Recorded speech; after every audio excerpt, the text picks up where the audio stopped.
교실을 가득 채운 완벽한 정적. 그 순간을 깬 것은 한 명의 선생님이 보낸 천천히 하지만 진심 어린 박수 소리였습니다. 이건 정말 놀랍습니다. 하나둘 터져 나오기 시작한 박수들. 하지만 이 감동적인 순간의 뒤에 숨겨진 진실을 아는 사람은 아무도 없었죠. 모든 사람들이 한 명의 음악 천재가 탄생한 순간이라고 생각했을 때 실제로는 완전히 다른 이야기가 펼쳐지고 있었습니다. 과연 그들이 목격한 것은 정말 음악적 재능이었을까요?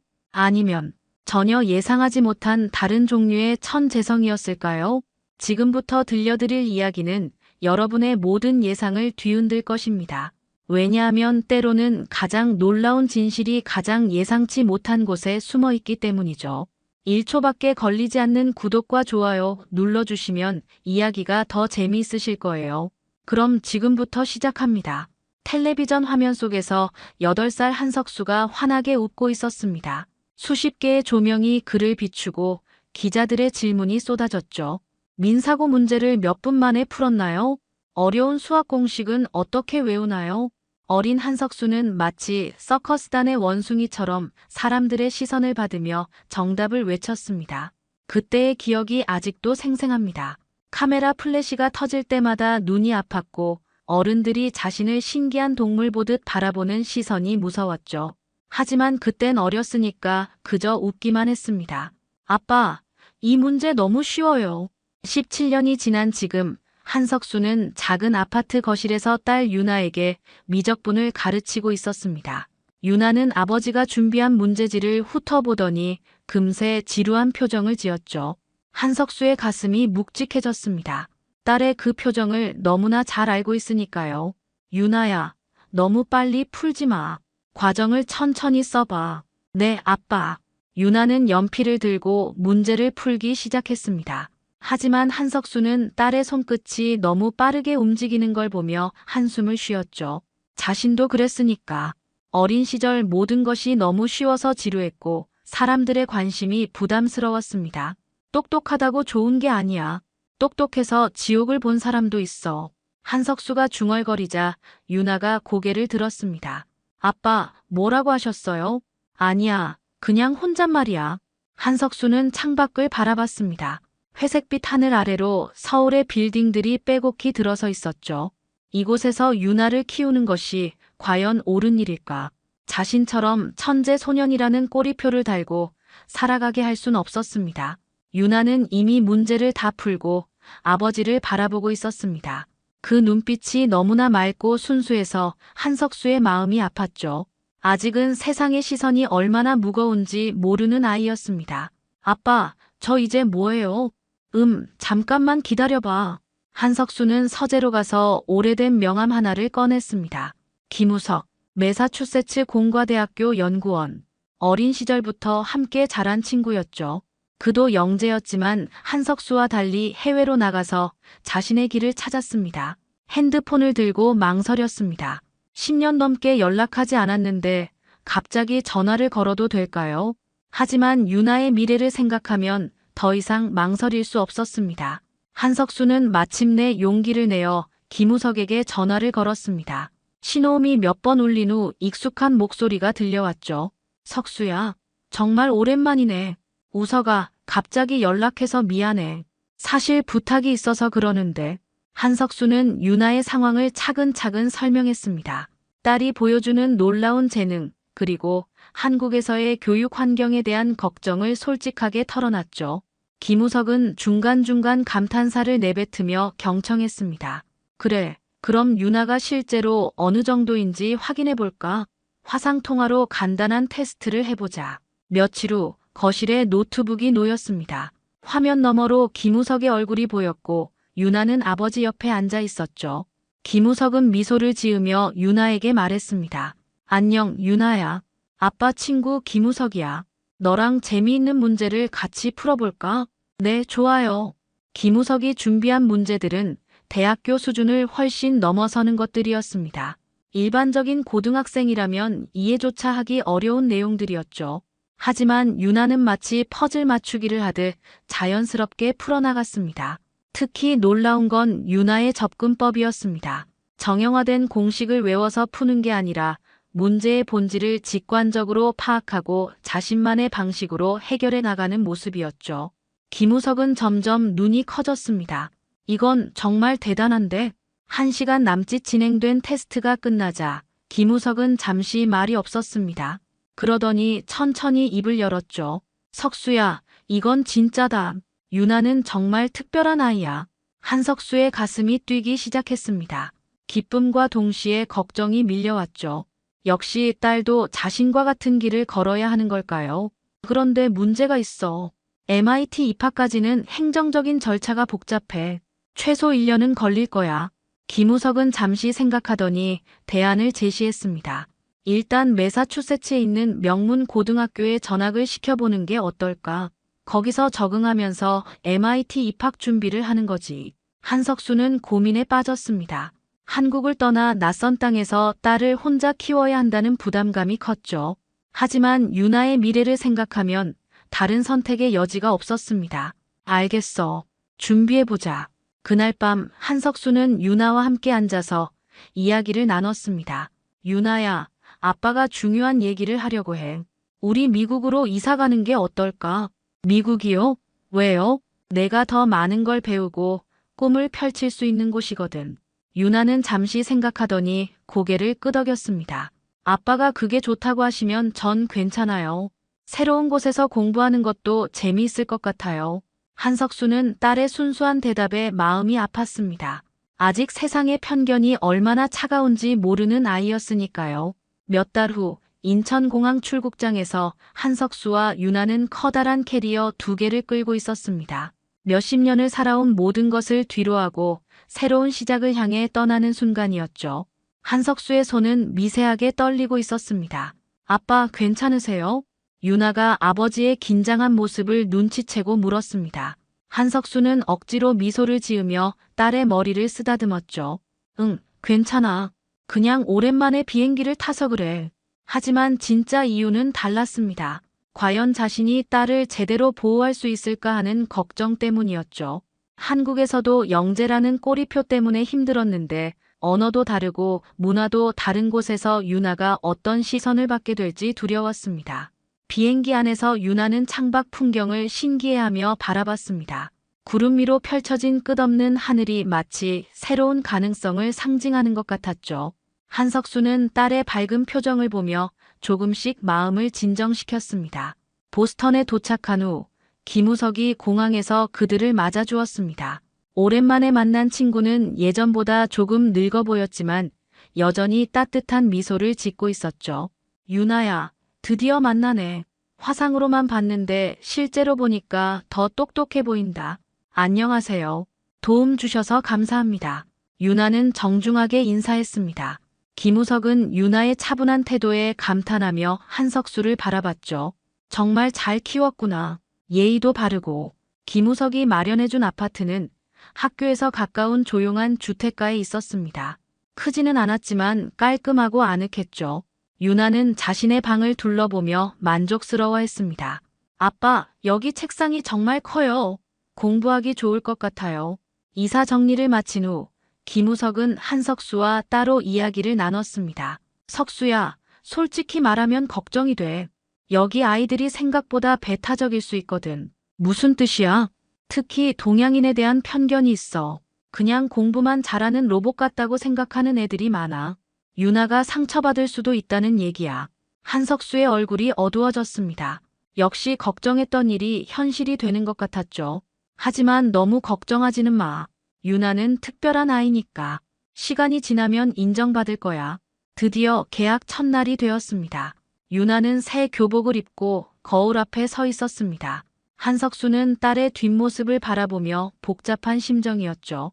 설렘과 걱정이 뒤섞인 마음이었습니다. 유나야, 혹시 힘든 일이 있으면 언제든지 아빠한테 말해. 알겠지? 네, 걱정하지 마세요. 전 괜찮을 거예요. 유나는 환하게 웃으며 현관문을 나섰습니다. 한석수는 창문으로 딸이 학교로 향하는 모습을 지켜봤죠. 작은 어깨에 무거운 가방을 메고 걸어가는 뒷모습이 기특했습니다. 학교 정문 앞에 선 유나는 잠시 멈춰 서서 깊게 숨을 들이마셨습니다. 새로운 시작이었죠. 매사추세츠 브룩라인 고등학교의 복도는 아침 햇살로 환하게 빛나고 있었습니다. 유나는 손에 쥔 시간표를 보며 첫 번째 교실을 찾아 헤맸죠. 복도를 지나가는 학생들은 하나같이 키가 크고 자신감 넘치는 모습이었습니다. 드디어 찾은 교실 문 앞에서 유나는 잠시 멈춰 섰습니다. 문 너머로 들리는 아이들의 웃음소리가 갑자기 멀게 느껴졌죠. 깊게 숨을 들이마시고 문고리를 돌렸습니다. 실례합니다. 전학생 한유나입니다. 교실 안이 순식간에 조용해졌습니다. 20명 남짓한 학생들의 시선이 일제히 유나에게 향했죠. 유나는 정중하게 인사했지만 아이들의 반응은 차가웠습니다. 선생님조차 유나를 대충 훑어보더니 시큰둥한 표정을 지었습니다. 아, 네. 한유나 맞죠? 뒤쪽 빈자리에 앉으세요. 유나가 지나가자 아이들이 수군거리기 시작했습니다. 또 아시아 애네. 공부만 잘할 것 같아. 말도 제대로 못할걸. 속삭임들이 유나의 귀에 들렸지만 유나는 표정 하나 바꾸지 않고 자리에 앉았습니다. 아버지가 했던 말이 떠올랐죠. 똑똑하다고 좋은 게 아니야. 이제야 그 말의 의미를 조금씩 이해하기 시작했습니다. 점심시간이 되자 유나는 혼자 식당 구석자리에 앉아 도시락을 먹었습니다. 한국에서 가져온 김치와 밥을 먹고 있는데 몇몇 아이들이 다가왔죠. 우리가 냄새 때문에 못 먹겠는데 다른 데 가서 먹을 수 없어. 유나는 조용히 도시락을 싸서 자리를 옮겼습니다. 화가 나지 않는다면 거짓말이겠지만 첫날부터 문제를 일으키고 싶지는 않았거든요. 오후 수업인 음악 시간이 되었습니다.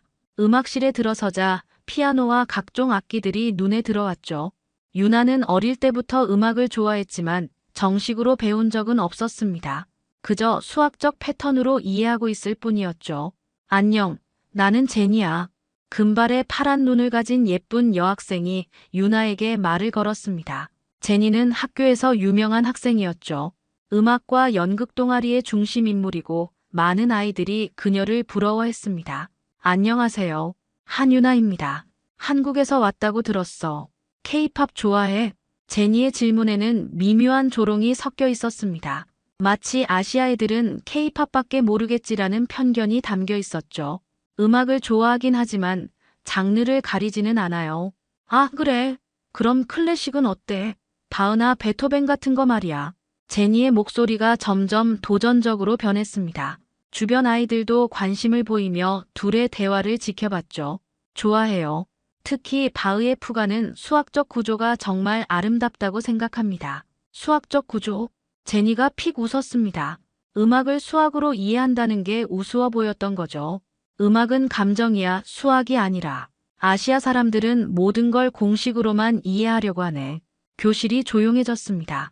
제니의 말에는 명백한 편견과 차별이 담겨 있었거든요. 다른 아이들은 어떻게 반응해야 할지 모르겠다는 표정이었습니다. 유나는 잠시 침묵했다가 조용히 미소를 지었습니다. 그럴 수도 있겠네요. 그 순간 음악 선생님이 들어왔습니다. 자, 오늘은 작곡 시간입니다. 간단한 멜로디를 만들어 볼까요? 음악 선생님인 미스터 해리스는 피아노 앞에 서서 학생들을 둘러봤습니다. 그는 이 학교에서 20년 넘게 가르쳐온 베테랑 교사였죠. 수많은 학생들을 봐왔지만 진짜 재능을 가진 아이는 손에 꼽을 정도였습니다. 오늘은 여러분이 직접 작곡을 해볼 시간입니다. 4마디 정도의 간단한 멜로디를 만들어 보세요. 학생들이 각자 악기 앞으로 흩어졌습니다.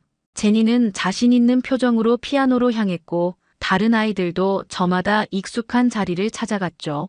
유나만 혼자 뒤쪽에 서 있었습니다. 미스터 해리슨이 유나를 발견하고 다가왔습니다. 한유나 학생이죠. 어떤 악기를 다룰 수 있나요? 특별히 배운 악기는 없습니다. 그럼 피아노는 어때요? 기본적인 건 할 수 있죠. 유나는 고개를 끄덕였습니다. 사실 피아노를 정식으로 배운 적은 없었지만 건반의 배치와 음계의 수학적 관계는 이해하고 있었거든요. 제니가 이미 아름다운 멜로디를 연주하고 있었습니다. 다른 학생들도 나름대로 창작에 몰두했죠. 미스터 해리스는 제니의 연주를 듣고 만족스러워했습니다. 제니, 역시 좋네요. 감정이 잘 담겨 있어요. 제니는 뿌듯한 표정으로 유나를 힐끗 바라봤습니다. 마치 이게 진짜 음악이야 라고 말하는 것 같았죠. 미스터 해리슨이 유나에게 다가왔습니다. 유나는 어때요? 시작해볼까요? 유나는 피아노 앞에 앉았습니다. 건반을 바라보니 갑자기 머릿속에 수많은 수학적 비율들이 떠올랐죠. 옥타브의 2대1 비율, 완전 5도의 3대2 비율, 장삼도의 5대4 비율, 피타고라스가 발견한 음계의 수학적 원리들이 마치 살아있는 것처럼 느껴졌습니다. 죄송하지만 곡 전체를 써도 될까요? 교실이 갑자기 조용해졌습니다. 미스터 해리슨은 당황한 표정을 지었고 제니는 비웃듯 킥킥거렸죠. 곡 전체요? 네 마디도 아니고. 네, 그냥 4마디로는 표현하고 싶은 구조를 다 담을 수 없을 것 같아서요. 미스터 해리슨은 잠시 생각하더니 허락했습니다. 어차피 전학 첫날인 아이가 얼마나 할 수 있겠어요. 실패를 경험하는 것도 교육이라고 생각했거든요. 좋아요. 하지만 20분 안에 끝내세요. 유나는 고개를 끄덕이고 피아노 건반에 손을 올렸습니다. 첫 번째 음이 울려 퍼지는 순간 교실의 분위기가 바뀌었죠. 유나의 손가락이 건반 위에서 춤추기 시작했습니다. 단순한 멜로디로 시작해서 점점 복잡한 화성으로 발전해 나갔죠. 놀라운 건 유나가 악보 없이 연주하면서 동시에 칠판에 음표를 적어 나가고 있다는 것이었습니다. 미스터 해리슨의 눈이 점점 커졌습니다. 유나가 칠판에 적는 건 단순한 멜로디가 아니었거든요. 주제와 변주, 대위법적 진행, 그리고 완벽한 화성적 구조를 갖춘 완성된 작품이었습니다. 제니도 웃음을 멈추고 진지한 표정으로 유나를 바라봤습니다. 자신이 몇 년간 배워온 것들을 유나가 직감적으로 해내고 있는 게 믿기지 않았거든요. 이건 어떻게? 미스터 해리슨이 중얼거렸습니다. 유나는 피타고라스 전음계의 수학적 비율을 바탕으로 음계 간의 관계를 완벽하게 파악하고 있었습니다. 화성학을 정식으로 배우지 않았으면서도 음의 진동과 배음의 원리를 직관적으로 이해하고 활용하고 있었죠. 정확히 20분 후 유나가 마지막 화음을 연주하며 손을 건반에서 떼었습니다. 교실은 완전한 정적에 휩싸였습니다. 교실의 침묵을 깬 것은 미스터 해리슨의 박수 소리였습니다. 천천히 하지만 진심이 담긴 박수였죠. 곧이어 다른 학생들도 하나둘 박수를 치기 시작했습니다. 이건 정말 놀랍습니다. 미스터 해리슨이 칠판 앞으로 다가가서 유나가 적어놓은 악보를 자세히 살펴봤습니다. 완벽한 구조, 논리적인 화성 진행, 그리고 무엇보다 음악적 감성까지 담겨 있는 작품이었거든요. 유나, 이걸 정말 20분 만에 만든 거예요? 네, 맞습니다. 유나의 담담한 대답에 제니가 믿을 수 없다는 표정을 지었습니다. 자신이 몇 달씩 걸려서 만드는 곡을 고작 20분 만에 완성했다는 게 말이 안 됐거든요. 어떻게 화성학도 안 배웠는데 이런 걸 쓸 수 있어요? 제니의 질문에 유나는 잠시 생각했습니다. 그냥 숫자의 관계가 보여요. 각 음들 사이의 진동 비율이요. 진동 비율? 네. 예를 들어 도에서 솔까지는 3대2의 비율이고 도에서 미까지는 5대4의 비율이죠. 이런 수학적 관계들이 조화를 이루면 자연스럽게 아름다운 화음이 만들어집니다. 미스터 해리슨은 감탄했습니다. 유나가 말하는 건 피타고라스 음계 이론의 핵심이었거든요. 음대에서나 배우는 고급 이론을 직관적으로 이해하고 있는 거였습니다. 수업이 끝나고 복도에서 유나를 기다리고 있는 제니를 발견했습니다. 아침의 도전적인 모습과는 사뭇 다른 표정이었죠. 유나, 잠깐 이야기 좀 할 수 있을까? 네, 괜찮아요. 둘은 학교 정원의 벤치에 앉았습니다. 제니는 한동안 말이 없더니 천천히 입을 열었습니다. 솔직히 말할게. 처음엔 널 우습게 봤어. 아시아 애들은 그냥 공부만 잘하는 로봇 같다고 생각했거든. 유나는 조용히 들었습니다. 하지만 오늘 내가 만든 곡을 들으니까 완전히 생각이 바뀌었어. 나한테는 없는 뭔가가 있었어. 그런 건 아닌 것 같은데요.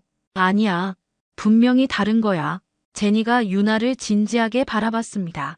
다음 주에 교내 작곡 콘테스트가 있거든. 내가 내 곡을 연주해도 될까? 유나는 놀랐습니다. 아침에 자신을 무시했던 제니가 이런 제안을 할 줄은 몰랐거든요. 정말요?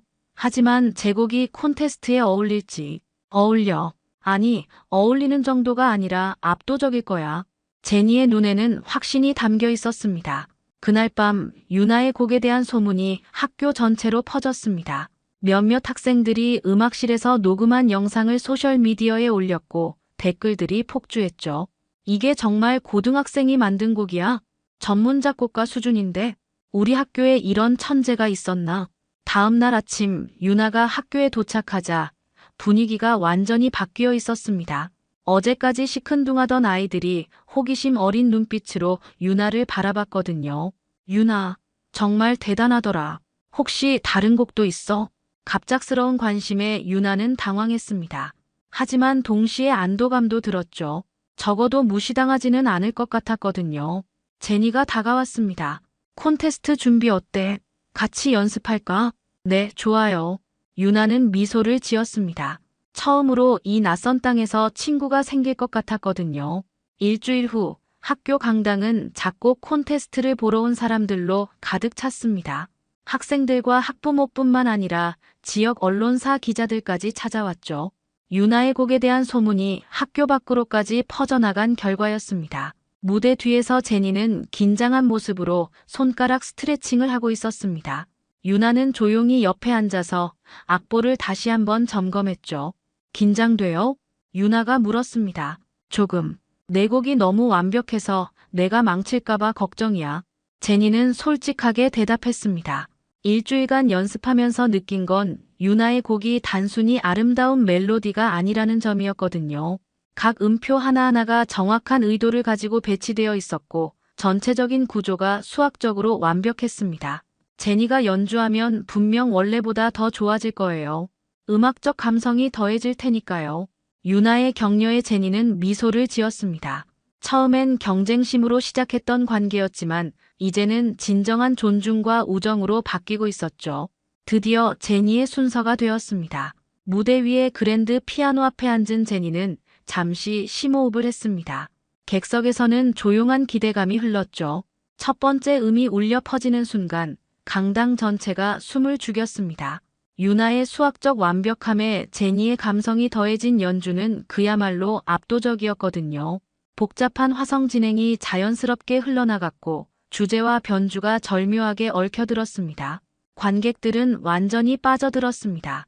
어떤 이는 눈을 감고 음악에 몰입했고 어떤 이는 믿을 수 없다는 표정으로 무대를 바라봤죠. 미스터 해리스는 감동으로 눈시울을 붉혔습니다. 연주가 끝나자 잠시의 정적이 흘렀습니다. 그리고 터져나온 박수는 마치 폭풍우 같았죠.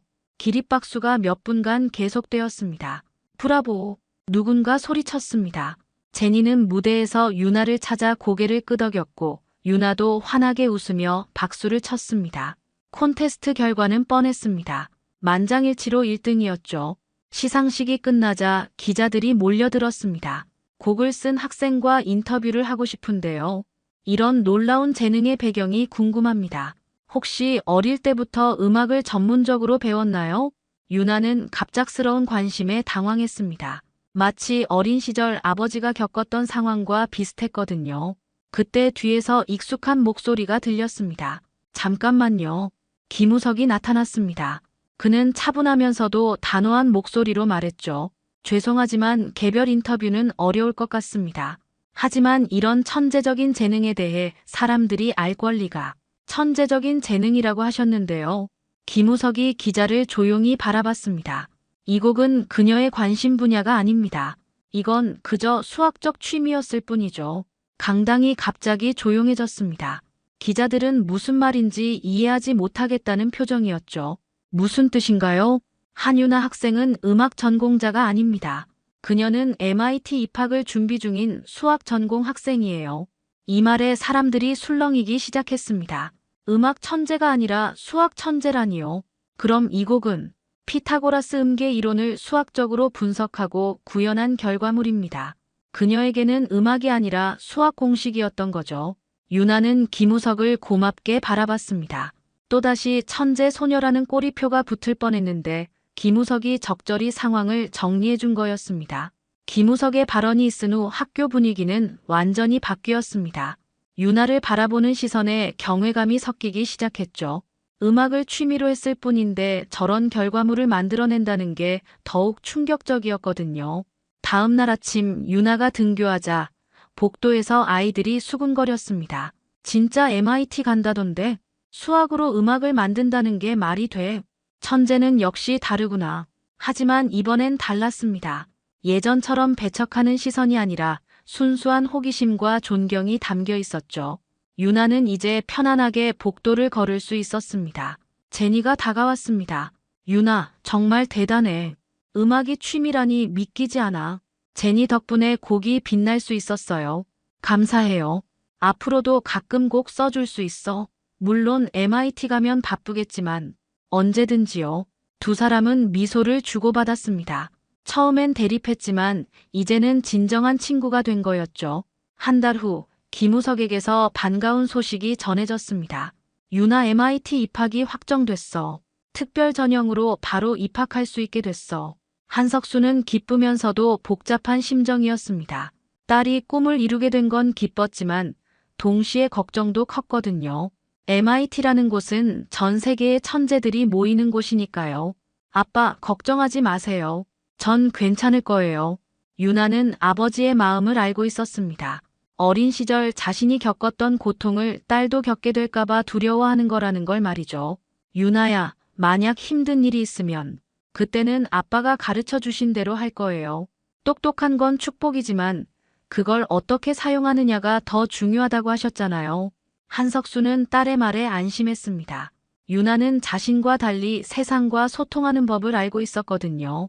드디어 MIT 첫 수업 날이 되었습니다. 거대한 강의실에는 전 세계에서 온 영재들이 앉아 있었습니다.